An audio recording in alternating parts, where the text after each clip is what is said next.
Oi, gente, tudo bom com vocês? Eu sou a Alice e esse é o Ali aqui e hoje a gente vai falar sobre a terceira temporada de Bridgerton, que aparentemente a gente fala e não acaba esse assunto. Então, se você ainda não é inscrito aqui no canal, se inscreve aqui embaixo e deixa seu joinha nesse vídeo.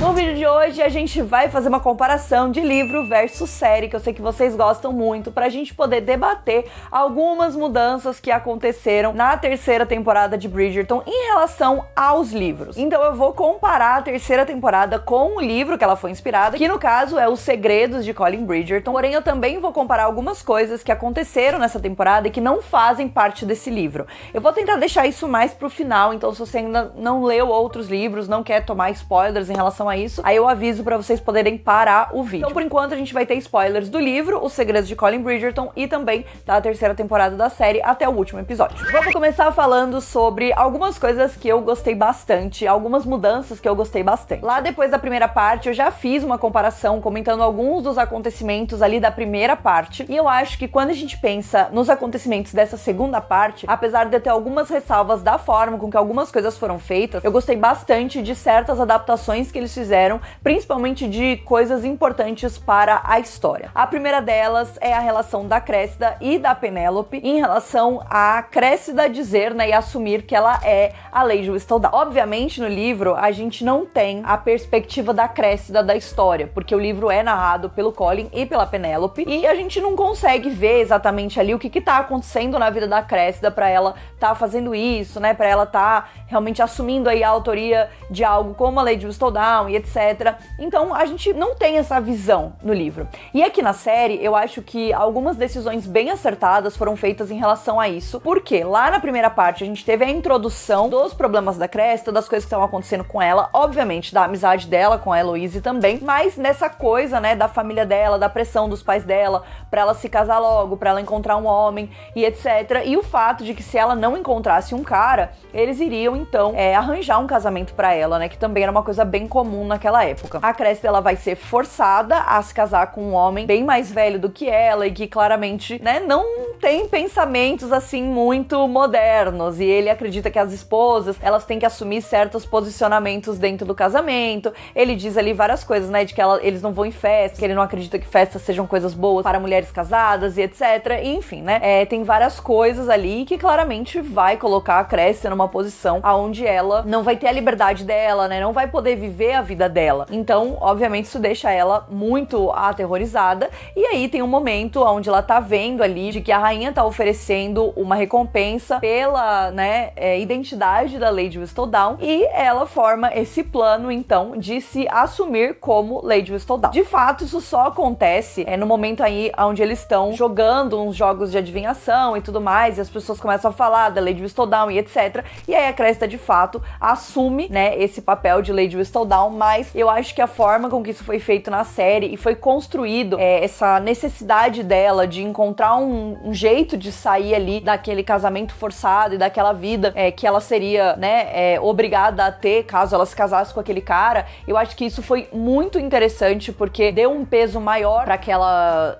informação, e não só, né, de que a Cressida, ela só fez isso sem motivo algum. E aí, obviamente, como a gente sabe que a Lady Whistledown é a Penélope, a gente sabe que especificamente a Cressida fazer isso, especificamente a Cressida querer assumir a identidade da Lady Whistledown, é algo que pegaria muito forte ali pra Penélope, e a Penélope se sentiria muito mal em relação a isso, né? Então a gente sabe de tudo isso. É muito interessante porque a gente tava vendo os dois lados da mesma moeda, né? E as duas coisas acontecendo ao mesmo tempo, e entendendo por que a Cressida fez isso e por que isso afetava a Penélope tão diretamente, tanto que logo em seguida ela desmaia, né? Acontece várias coisas ali com a Penélope. Uma outra coisa relacionada também a essa questão da Lady Whistledown que eu gostei e achei que foi uma ótima mudança é o fato de que a rainha pede pra encontrar com a Cressida, então tem ali o encontro delas, ela fala que ela não acredita muito bem que a Cressida é a Lady Whistledown de fato, etc, etc, e fala assim, então beleza, então se você publicar amanhã uma notícia, né, falando sobre você ser a Lady Whistledown e provar pra mim que você de fato é ela, você vai ganhar o dinheiro. E aí a gente vê a Cressida entrando numa situação onde ela até fala com a Heloise para as duas escreverem algo juntas, porque ela sabe que a Heloise com certeza conseguiria imitar a escrita da Lady Whistledown, que é algo que a própria Cressida não tá conseguindo fazer, e eventualmente, né, a Heloise diz que não, porque ela sabe quem é a verdadeira Lady Whistledown, e eventualmente a Cressida acaba pedindo ajuda pra mãe dela, e as duas publicam um jornal ali da Lady Whistledown, que é mais próximo do que seria a Lady Whistledown de verdade, porém ainda não verdadeiro o suficiente, né? Porém, esse é o momento em que a Penélope também acaba saindo ali do hiatus que ela tava pra defender a posição e, né, chamar a Cressida de mentirosa. Eu gostei bastante dessa adição, porque eu acho que criou ali um momento de tensão muito legal, e eu acho que essa coisa do tipo, e aí, o que ela vai fazer? Como é que ela vai escrever isso? A Heloise vendo tudo se desenrolar, então eu acho que rolou uma triangulação ali dessa situação entre a Cressida, a Heloise e a Penélope, que foi muito legal, e eu acho que criou um momento muito legal na série da gente ver isso, e principalmente esse falso Lady Whistledown que foi publicado, e que a gente tem, né, lido por uma outra voz que não é a da Lady Whistledown de verdade, que é a Julie Andrews, e a gente tem também a comparação dos dois jornais, que são claramente muito diferentes. Mais pra frente, isso ainda vai ser útil, porque a própria Cressida, depois de ter publicado esse jornal, vai entender um pouco mais sobre a dinâmica da publicação, e é assim que ela eventualmente descobre como a Penélope é a Lady Whistledown, porque isso também é diferente do livro. No livro, a Penélope, ela acaba se autodenunciando em determinado ponto, e a Cressida é uma das pessoas que vê esse deslize da Penélope e acaba ligando os pontos. Mas eu acho que da forma com que foi feito na série, foi muito mais realista para o que a gente conhece da personagem e até mesmo da própria Penélope, que estava, assim, no momento extremamente cuidadosa em relação às coisas. Apesar que o fato dela ter, né, surgido e ressurgido logo depois que a Cressida solta um jornal xingando, né, e ali ofendendo todos os Bridgerton, ela ter aparecido pra proteger ali e defender a honra deles justamente naquele momento, também deu algumas dicas de que ela poderia estar diretamente envolvida com os Bridgerton, e que eventualmente acaba também criando uma situação onde a rainha vai lá e confronta todos os Bridgerton, a Lady Danbury e a Penélope ao mesmo tempo, tipo assim, eu sei que é um de vocês, então me falem agora e tudo mais. Eu gostei bastante, eu acho que isso foi uma parte que trouxe uma dinâmica bem legal pra série e uma mudança que eu acho que fez sentido dentro do contexto do que a gente estava assistindo ali. Uma outra coisa que também foi diferente, também relacionado com a Lady Whistledown, eu acho que particularmente a forma com que isso foi conduzido na série, ela seria muito difícil deles fazerem exatamente igual ao livro, e eu acho que exatamente igual ao livro funciona no livro porque a gente tá vendo, né, em primeira pessoa, a gente tá vendo os narradores falando sobre isso diretamente, e eu acho que na série, tendo a possibilidade de ter a visão de vários outros personagens, eu acho que a forma com que eles fizeram acaba trazendo uma dinâmica maior e acaba fazendo as coisas serem mais interessantes pra quem tá assistindo. Então, apesar de não gostar de algumas outras mudanças, essas são algumas mudanças que eu acho que eles acertaram bastante. E aí, ainda falando sobre a Lady Whistledown e falando também sobre algumas mudanças, a gente tem a descoberta do Colin, né, de que ele descobre quem é a Lady Whistledown. Eles mantiveram a cena bem parecida, então, de fato, o Colin, ele segue a Penélope até um momento onde ele pega ela em flagrante e ele descobre que ela é a Lady Whistledown. E, obviamente, isso não teria acontecido se a Penélope não tivesse sido forçada pra fora do hiatus dela, né, então não tivesse sido obrigada a voltar a publicar o Lady Whistledown, e no livro as coisas também são mais ou menos dessa forma. A cena em si é um pouco diferente, ele acaba seguindo ela até uma igreja, e aí lá na igreja ele pega o papel, e aí ele tá com, né, a carta que ela escreveu, enfim, que também tem a ver com esse momento onde ela vai assumir que a Cressida não é a Lady Whistledown, e que pro Colin seria uma jogada muito burra, porque ela finalmente tem uma saída, né, ela tem ali uma desculpa perfeita para que as pessoas acreditem que a Lady Whistledown é uma outra pessoa e simplesmente deixar as coisas rolarem, e a Penélope, ela não consegue fazer isso, especialmente porque é a Cressida, mas eu acho que, de uma forma geral, porque é o trabalho da vida dela, e ela não consegue aceitar o fato de que outra pessoa vai assumir essa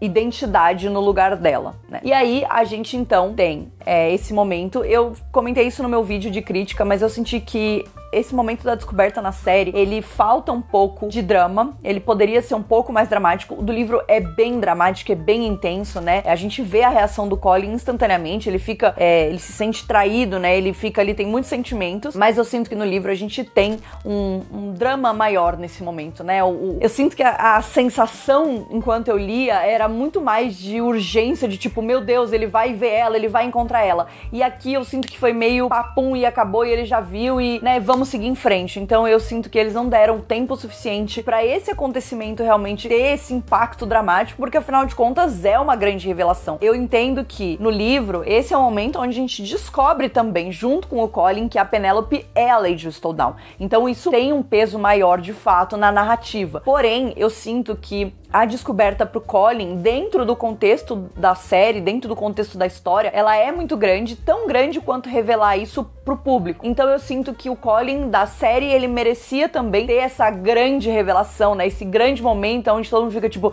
meu Deus, agora ele sabe. Então eu senti falta disso, apesar da cena ser bem parecida. Eu acho que dava pra fazer de alguma outra forma, eu acho que dava pra ter alongado a cena, porque ela acontece exatamente no final de um episódio. A consequência disso vai seguir logo no próximo episódio. Então eu entendo que é como se fosse, né, uma coisa atrás da outra, porque afinal de contas a gente não tá cortando o episódio e a gente tá maratonando o episódio, e a Netflix pensa nos conteúdos deles exatamente dessa forma. Porém, eu sinto que se você, né, corta uma cena no final de um episódio, é porque você acredita que as pessoas podem parar de assistir. Por mais que seja um grande gancho, né, você diz que assim, a narrativa acaba ali e depois vai continuar no próximo episódio. E eu sinto que essa cena poderia ter sido alongada no próprio episódio, e aí a gente ia ver as consequências disso no próximo. Então eu sinto que essa quebra deixa a gente um pouco desconexo dessa cena e poderia ter sido feito de uma outra forma para manter esse grande impacto. Além de tudo isso, a gente tem o Colin defendendo a honra da Penélope a partir do momento em que a Cressida vai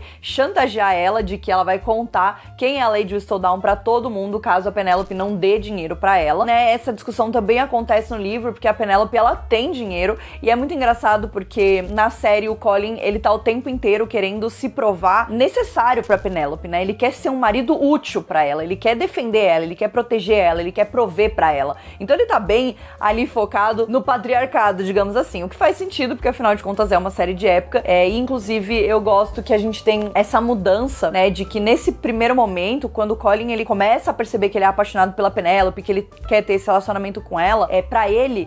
a importância dele só existe se ele for capaz de prover pra família dele, de dar o bom e o melhor pra família, pra esposa, pros futuros filhos, de proteger ela, de proteger a honra dela. Então é muito sobre como ele pode proteger ela, sobre como ele pode ser alguma coisa pra ela. E no final da temporada a gente tem uma conversa dos dois que é muito fofa, aonde ele fala que se o sentido da vida dele for ser o marido de uma mulher grandiosa como é a Penélope e a Lady Whistledown, pra ele, então, ele tá muito feliz, ele vai ser a pessoa mais feliz do mundo. Então é muito legal de ver essa mudança entre ele. Então, obviamente, a gente tem esse momento onde ele quer defender a honra dela, ele vai falar com a Cressida, e o que ele fala pra ela? Só piora a situação, né? Porque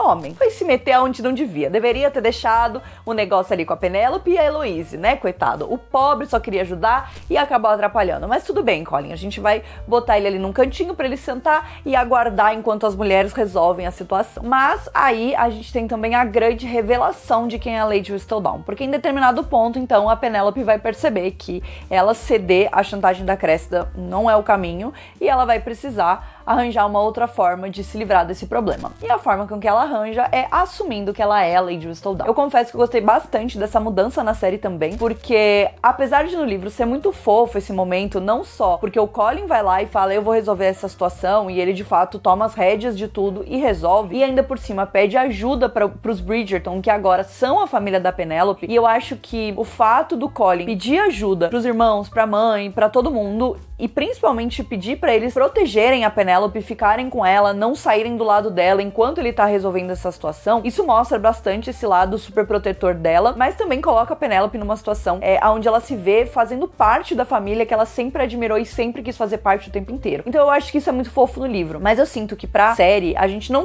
tem essa conexão da Penélope com os Bridgerton, mas não tão forte quanto a gente tem no livro, apesar da gente saber que ela se importa muito com eles e que de fato eles ficam muito felizes de ter ela na família, mas eu acho que a independência dela, depois de tudo que a gente viu nessa temporada, era mais importante nesse momento. Então eu gosto desse momento onde ela é a pessoa que vai assumir que ela é a Lady Whistledown. Eu acho que isso é um ótimo desenvolvimento pra personagem dela e, enfim, eu gosto bastante da tomada de decisão e a cena é muito bonita. Eu acho que a cena é muito emocionante, coloca a gente numa situação muito legal dela tá ali, né, dando a cara a tapa e vendo o que a rainha vai dizer e eventualmente, né, assumindo então que ela vai continuar publicando as fofocas, mas usando o nome próprio dela, Penélope Featherington, que no caso agora é Penélope Bridgerton. Tudo isso muito legal, acho que essas foram mudanças que funcionaram muito bem pra narrativa da série e deram muito certo com a história. Como eu já comentei com vocês, o meu problema com essa temporada, ele tá conectado com outra coisa, né, e com a falta de mais momentos entre o Colin e a Penélope, principalmente nessa segunda parte, e que a gente sabe que no livro a gente também tem vários desses momentos, e eles são muito intensos, e eu acho que toda essa discussão, né, do Colin, ele ter questões com a Penélope ser a Lady Whistledown, ele eventualmente perceber que o que ele sente é inveja, dele ficar triste de estar sentindo inveja da mulher que ele ama. Então eu acho que tudo isso era uma coisa legal que poderia ter sido tratada na série e que com certeza ajudaria a gente a se conectar mais com esses personagens, né, porque até eu sinto que o Colin, ele fica totalmente largado nessa parte 2, apesar dele estar tentando ajudar a Penélope, e apesar de eu ser a favor da Penélope buscar a própria independência e cuidar dos próprios problemas, etc, eu sinto que o Colin, ele fica meio avulso, né, até seria interessante de ter isso pra gente ter um desenvolvimento dele, nem que fosse ele conversando com o Anthony sobre isso, com o Benedict sobre isso, tipo, eu acho que poderia ter tido isso, e isso com certeza teria ajudado a dar uma melhorada nos problemas dessa parte 2 da terceira temporada de Bridgerton. E aí, obviamente, a gente vai mais uma vez falar sobre a grande polêmica da temporada, que é a história da Francesca. A história da Francesca, obviamente, foi alterada. Na verdade, a gente ainda não chegou no livro dela, então eu acho que ainda tem algumas coisas pra gente entender como eles vão fazer certas coisas. E eu já comentei bastante sobre isso num vídeo que eu fiz exclusivamente sobre essas mudanças, mas eu queria comentar um pouco sobre isso aqui também. Então, a Francesca, ela vai casar com o John Sterling, como a gente viu eles casando de fato, e eventualmente ela vai viver ali uma vida com ele, vai ter alguns problemas, eles vão casar, tal, tentando ter filhos, o John vai morrer e a Francesca vai se apaixonar pelo Michael Sterling. Eu acho que a essa altura do campeonato, todo mundo que acompanha Bridgerton, seja além dos livros, seja só pela série, já sabe que é isso que acontece na história da Francesca, porque, enfim, a internet ficou empolvorosa nesses últimos dias por conta disso. Mudanças que a gente pode pontuar, além do fato de Michael Sterling agora ser Michaela Sterling, então deles terem, né, trocado o gênero aí do personagem, a gente tem também a relação da Francesca com o John. Então, na temporada, a gente vê os dois juntos, ela curtindo ali o silêncio com ele, e a própria Violet entendendo que existem outras formas de amor, né, que o amor não é só aquele sentimento avassalador, e sim, ele pode ser um amor calmo, um amor tranquilo e etc. E aí eu já vi muita gente especulando e, né, falando que a reação da Francesca depois do casamento, quando ela beija o John pela primeira vez, claramente é uma cara de que ela não gostou muito, né, ela faz uma cara meio assim, ela fica meio tipo, dá pra ver que ela claramente tá desconfortável. E aí no momento em que ela conhece a Michaela, ela tem um gay panic, né, ela esquece totalmente o nome dela, ela começa a gaguejar e etc, e ela tá totalmente impactada ali pela existência dessa mulher, né, e que também isso é diferente do livro, porque a relação dela, ela é apaixonada pelo John, e aí depois que o John morre é que ela começa a se abrir pra então, né, deixar o Michael entrar e eles terem uma relação e tal. Então não é um amor avassalador. E eu vi muita gente comentando que uma coisa anula a outra, então agora o fato de que ela teve isso anula o fato de que ela vai se apaixonar pelo John, que ela é apaixonada por ele, que ela vai ter esse relacionamento com ele, e eu particularmente não vejo dessa forma. Eu tava até discutindo muito sobre esse assunto nesses últimos dias, acho que é impossível não discutir sobre isso, e eu tava até comentando que eu não acho que uma coisa anule a outra, né, eu acho que obviamente a gente vai ter que esperar pra ver a temporada dela, pra entender exatamente qual é o caminho que eles estão seguindo com isso, porque eu acho que apesar da mudança de gênero, existe ainda uma maneira deles trazerem a essência do livro da Francesca e trazerem ali todos os assuntos que são importantes e que são debatidos nesse livro e que eu sei que são importantes pra muita gente que é fã continuando o livro. Então eu acho que tudo isso ainda tá muito em aberto pra gente bater um martelo e dizer, ah, com certeza eles vão mudar tudo. Eles com certeza vão mudar algumas coisas, até porque esse foi o modus operandi deles pra todas as temporadas até agora, né, de alterar várias coisas. Acho que é possível sim eles levarem essa história dela para o desenvolvimento de um amor que não é avassalador, mas ainda assim é um amor, né? Eu não acho que o fato dela ter tido essa reação com a Michaela significa que ela já ama a Michaela e vai esquecer o John e não vai ter nenhuma relação com ele. Eu não acho que o fato dela ter tido essa reação depois do casamento significa que ela não ame ele, mas que sim, o amor pode vir de formas diferentes. E eu acho que se a sexualidade dela for algo que vai ser debatido na série, e eu imagino que vai ser, né, já que tecnicamente vai ser a primeira protagonista LGBT que a gente vai ter, a gente pode entrar em vários debates em relação à heterossexualidade compulsória, né, e eu acho que em relação ao fato de que não é porque teve essa reação avassaladora, né, esse amor à primeira vista com a Michaela, que ela não pode sentir isso pelo John, né? Eu acho que uma coisa que eu ouço muito as pessoas comentando sobre esse livro da Francesca é exatamente o fato de que ela tem esses dois amores. E eu acho que é possível isso ser abordado mesmo que esses dois amores sejam diferentes, né? Então mesmo que um deles seja calmo, tranquilo, e talvez não necessariamente pautado no toque físico, e o outro pode ser. Ou a gente ainda pode entrar numa situação onde a Francesca realmente vai ser isso. Eu vi várias teorias sobre isso, de que a Francesca realmente vai ser